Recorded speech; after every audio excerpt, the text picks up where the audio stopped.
بالله من الشيطان الرجيم بسم الله الرحمن الرحيم لا حول ولا قوة إلا بالله العلي العظيم بسم الله الرحمن الرحيم الحمد لله رب العالمين الصلاة والسلام على رسوله الكريم سيدنا ونبينا أبي القاسم محمد اللهم صل على محمد وآل محمد وعلى أهل بيته الطيبين الطاهرين المعصومين المظلومين ولعنة الله على أعدائهم أجمعين أما بعد السلام عليكم ورحمة الله وبركاته وعليكم السلام ورحمة الله وبركاته. આજની આ મુખ્તસર મહેફિલમાં ચાહું છું કે એક હદીસને તમારા સમક્ષ રજૂ કરું. ખુદાવંદ આલમ નબી દાઉદ ઉપર વહી નાઝિલ કરીને ફરમાવે છે કે એ દાઉદ મેં પાંચ ચીજોમાં રાખી છે, પણ લોકો આ પાંચ ચીજોને બીજા પાંચ ચીજોમાં ગોતે છે, તેમાં તલાશ કરે છે. તો દેખીતી વાત છે કે તે લોકોને આ ચીજો નથી મળવાની. ફોર એક્ઝામ્પલ, અગર મારી કોઈ વસ્તુ એક ચીજ પાર્કિંગમાં ખોવાઈ ગઈ હોય અને હું અહીંયા ઇમામ બારગાહમાં તલાશ કરું, એમાં તલાશી લઉં, એમાં ગોતું હું, તો દેખીતી વાત છે મને તે ન મળશે. જેટલી પણ કોશિશ કરું, જેટલી હું મહેનત કરું, મને તે નથી મળવાનું. શા માટે? કારણ કે તે પાર્કિંગમાં છે. જે ચીજ જ્યાં હોય ત્યાંથી જ મળી શકે, બીજે ક્યાંયથી આપણે જેટલું પણ ગોતીએ આપણને મળવાની નથી. તો નબી દાઉદ ને ખુદાવંદ આલમ કહે છે કે આ પાંચ ચીજોના બારામાં કહે છે. સૌથી પહેલી વાત, ખુદા કહે છે કે એ દાઉદ મેં ઇલ્મને મહેનત કરવામાં અને ભૂખને સહન કરવામાં રાખી છે. ઇલ્મ હાસિલ કરવું હોય તો કોશિશ કરવી પડે, મહેનત કરવી પડે, ભૂખને સહન કરવું પડે, એટલે કુરબાની આપવી પડે, કંઈક સેક્રિફિસ આપવી પડે. પણ લોકો ઇલ્મને આરામથી રહેવામાં, ચેનથી રહેવામાં અને ભરપેટ જમવામાં તલાશ કરે છે. જે કોઈ કોશિશ કર્યા વગર આરામથી બેઠો રહે અને કોઈ મહેનત કર્યા વગર, કોશિશ કર્યા વગર આરામથી બેઠો રહેતો હોય, કોઈ પણ જાતની કુરબાની વગર, કોઈ પણ સલવાત પર મોહમ્મદ વ આલ મોહમ્મદ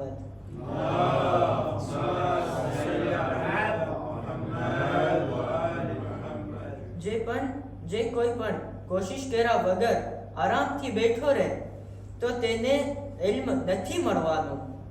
c'est normal. પછી બીજી વાત, ખુદાવંદ આલમ ફરમાવે છે કે એ દાઉદ મેં ઇજ્જતને મારી બંદગી અને ઇતાઅતમાં રાખી છે. જે કોઈ મારી બંદગી કરી, મારું કહેવું માનશે, મને મારા હુકમનું પાલન કરશે, હું એને ઇજ્જત અતા કરીશ. જ્યારે કે લોકો ઇજ્જતને બાદશાહોની ખિદમતમાં તલાશ કરે છે કે બાદશાહની જેટલી સેવા કરું, જેટલી ખિદમત કરું, એટલી આપણી આ દુનિયામાં ઇજ્જત મળશે. તેને ઇજ્જત મળવાની નથી. સાચી અને ખરી ઇજ્જત દુનિયામાં ખુદાની ઇતાઅત અને બંદગીમાં છે. ત્રીજી વાત, ખુદાવંદ આલમ કહે છે કે દરેક ઇન્સાન ચાહે છે કે એ ગની બને, બેનિયાઝ બને, એને કોઈની જરૂરત ના હોય, કોઈની સામે હાથ ના ફેલાવવું પડે. આવી હાલતને ખુદાવંદ આલમ કનાઅતમાં રાખ્યો છે. કનાઅત એટલે શું?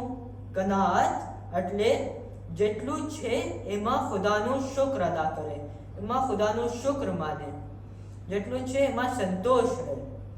જે કોઈ કનાઅત કરતો હશે, જેટલું હોય તેમાં સંતોષ રહેતો હશે, એ માણસ ગની છે, એ બેનિયાઝ છે, એને કોઈની સામે હાથ ફેલાવવાની જરૂરત નથી. જ્યારે કે લોકો આ બેનિયાઝીને વધારે માલમાં તલાશ કરે છે કે મારી પાસે જેટલું વધારે માલ હશે એટલું હું લોકોનું મોહતાજ નહીં રહું. જો કે ગિના ખુદાએ સંતોષમાં રાખી છે. સલવાત.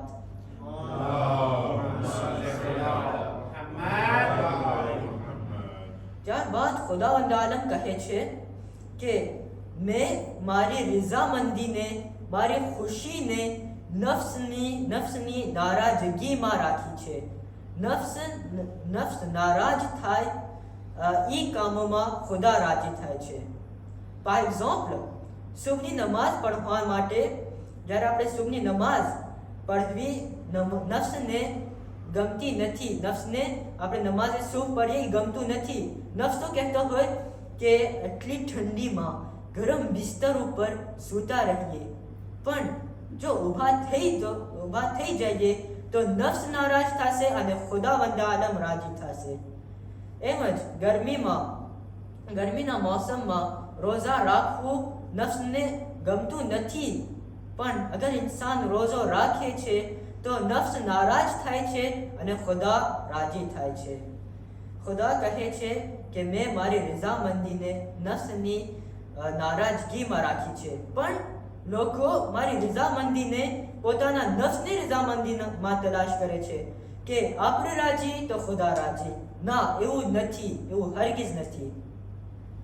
અને પાંચમી વાત અને છેલ્લી વાત ખુદાવંદ આલમ કહે છે નબી દાઉદને કે એ દાઉદ, મેં ચેન અને સુકૂન, ઇત્મીનાન ને રાહતને જન્નતમાં રાખી છે.